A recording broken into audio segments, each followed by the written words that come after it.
What's happening, Reject Nation? Thanks so much for clicking on this video. We're gonna watch today the Cowboy Bebop trailer. But before I go change my shirt and my overall appearance, we gotta shout out today's video sponsor, which is Skillshare. Cool, what's Skillshare? Are you joking? No, not at all. Should I be?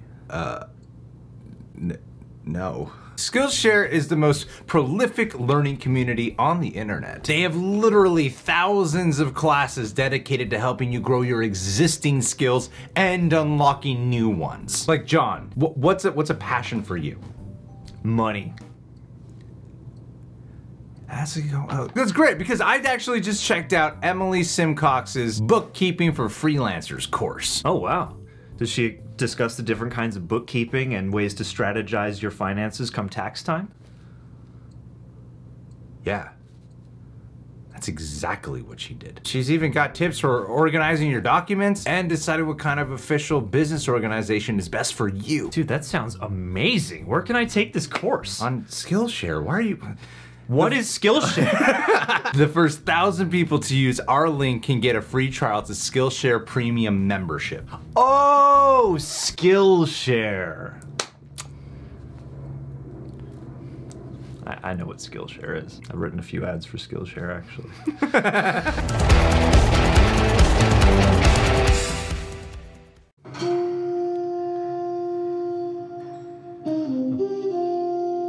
So what brings you back from the dead? A week ago I did a job. A bounty. I had a partner, believe it or not. He know what you used to be?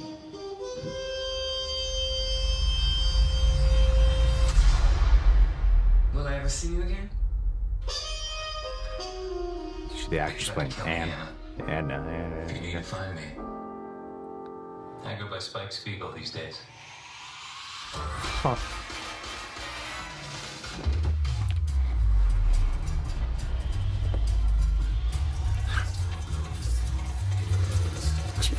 Looks good. Visuals are good.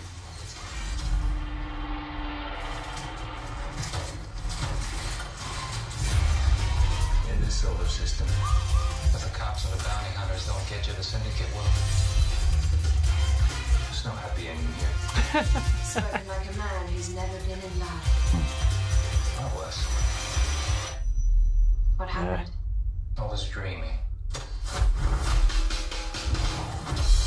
You said, fellas, you want to team up? I was thinking a 60-40 split. Going my way, of course. I'm... Please? No.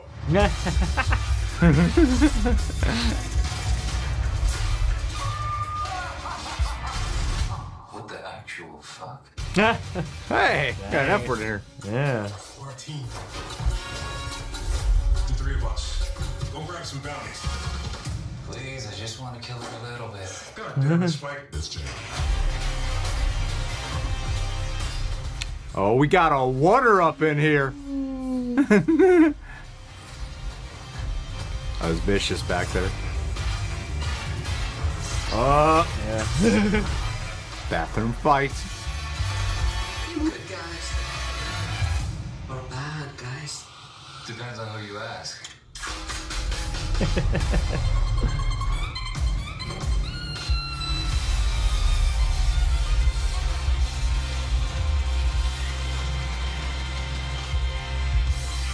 Do I need to watch this trailer again?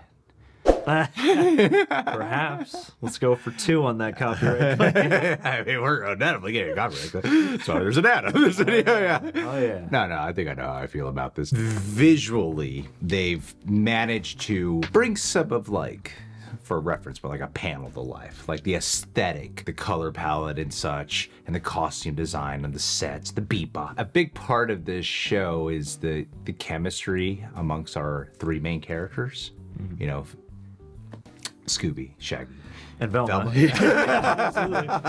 Well, you know, Velma, but in Daphne's body. Faye, Jet, and Spike. There's still no Ed in here, huh? Unless one of them is Ed and they just haven't revealed that. But you got, is there a reason there's no Ed? But we got Hein in here. They're making it a surprise, because I looked this up because I've seen the comments of people being like, where's Ed? Since the teaser, and they've just said that you're going to be really delighted by Ed. Yes. Whenever Ed shows up. What this trailer seems like it's doing, to be a tad bit more optimistic, they're editing the trailers. I saw the other one they did to the spirit of what the opening theme song provides.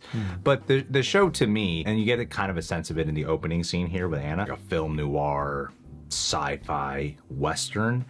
And right now, all it's kind of doing for me is capturing the madcap zaniness of that opening theme song. Yes. And splicing the trailer together for that. And yes, it is just a trailer. And honestly, I don't feel like Netflix makes the greatest trailers. Probably why they copyright claim us all the time. Let other people get away with it. But I don't feel like they make like the greatest edited trailers for the most part. Oftentimes I watch their shows and I'm like, man, this show is so much better than the trailer. I want to be optimistic for it just because of all the you know, the baggage that adapting anime often brings to it. So while there's like elements here that are bringing its likeness to the forefront, I really don't know how I feel. I'm like, this is kind of working on a nostalgic element. Sure, I want to revisit Cowboy Bebop, which is going to be great. That's how you should do it. Cram it. Revisit the great show right before watching the adaptation, just so I do nothing but compare the show. Yeah. Yes. But I do want to revisit it. Obviously, this the marketing at least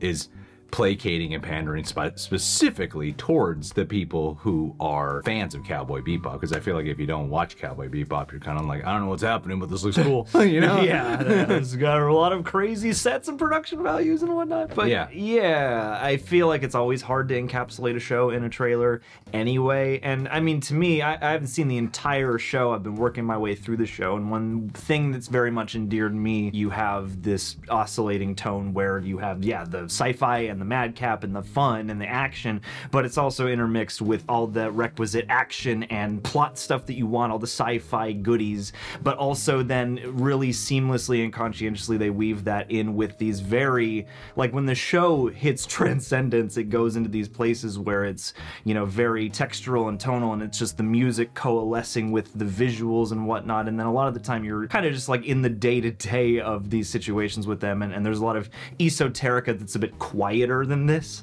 Yeah, that's what I mean. Yeah, so I feel like this trailer isn't necessarily going for that, and it's hard to bring that to a trailer. The trailers are mainly capitalizing on like the pulpy, you know, madcap qualities, but I don't really think of that when I flash to Cowboy Bebop, because it's a slower paced show than people realize if you haven't seen it. It's actually strikes more of a Western film noir tone, like tonally atmospheric, and not that this needs to be a one-to-one direct adaptation, but this really seems to be like amplifying up the wackiness and comedy of it, when really there's a lot of dramatic heft that I feel like they should definitely bring to life here that I'm not really getting a sense of. Like, look, I'll be honest, the show, this looks cool to me. Yeah. This looks really cool. If I remove myself entirely from any preconceived notions bringing from the anime, I would watch this and go, this looks really cool, this looks really wild, this looks really entertaining, creative.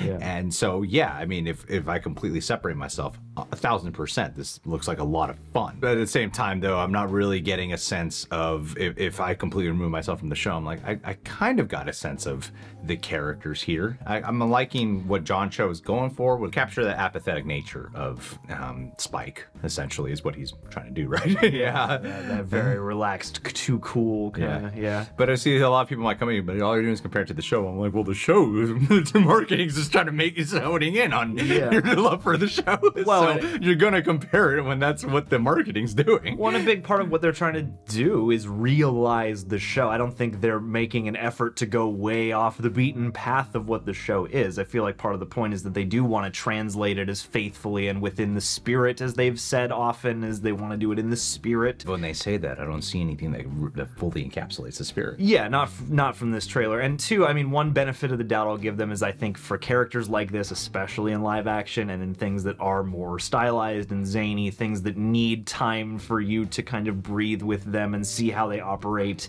in actual scenes as actual people on the screen. I feel like it's hard to encapsulate characters like this in a way that plays great across the trailer. That's why I think our talk, which a lot of people will completely overlook, is we're talking about the marketing specifically and what they're presenting to us. Yeah. And I feel like every time they present something to us, it's just the spirit of the opening credits. Yes, that's pretty much all I've gotten thus far from the ads, And some of the more bleak, darker visuals look more the spirit and less Sin City is how I'd put it. Yeah, I know what you mean by that. Yeah, and I'm worried as to which one this is going to be, because it could easily be one or the other. Just a wacky, cartoony adaptation, and when I'm like, when you watch the anime, it's easy to take that shit seriously. Because when you see the rose drop into the puddle there, I'm like, it's cartoony. And that's the trouble, is if that stuff isn't taken with as much credence and isn't given as much seriousness as all the madcap is, it's going to feel silly. Yeah, right now I'm definitely like treading water here. I'm cautious optimistic. That's where I have landed. I want it to work. I know that if I've never seen any of Cowboy Bebop, I would have been right here being like, looks like a lot of fun and inventive. I'm all for going into a show and going, what are they doing with their characters, and then completely removing myself from what the IP has done before. And I can easily accept, like, okay, here are the new things that they're doing, and I could totally get on board for that. I do wonder though if I will. That's the main question. Yeah, that's the main spirit you got to capture. Do they understand the spirit? Is the question. They're at odds because they're trying to capture the spirit, but they also want to do their own thing, and sometimes that can be very conflicting. And so it's good to be a little worried. Leave your thoughts down below. Did the trailer do it for you? Are you filled with chills? What are your feelings? But hey, before we end this, let's shout out some patrons. And thank you to Skillshare for sponsoring this video. Long Schlong Eric Hans 39 on my dime. Kusi, I hope. I don't know. I'm gonna have to figure out how to say your name for reals. Matt Nathan Damons. No one's ever said that. D. Welch is 18, and the 18 looks like two grapes. Welch is Quanti Tuggle Snuggle Buggle. William Lane Bryant. Who? Lane Bryant is a bra company. Kill Phil Eider. Chris Inlawson. There's a Care Bear in the garage. Rosa Bruce Lee Taylor. Nick X gonna give it to you. What? Gail from Sin City. Ferguson. Jaren Wan. Stax the Crook. Sniff Cliff Rodriguez. Chris Evans is bustin'. Mr. Crispy Lipsby. Danny Pancakes the Mancakes. Alex Weber. Kathleen Kennedy, everyone's favorite producer Mar. Olivia Del Guy with the spy and all the lies as she cries into the apple pies. Differently sane in the membrane. I'm jazzed about Kaz. Patton Oswald. Hey, thank you guys so much for showing your support over at our Patreon page. Hopefully it's not too difficult to navigate this tier, but seriously, your support is overwhelming. Thank you so much, and don't. It was overwhelming. That's some improv right there. Hey!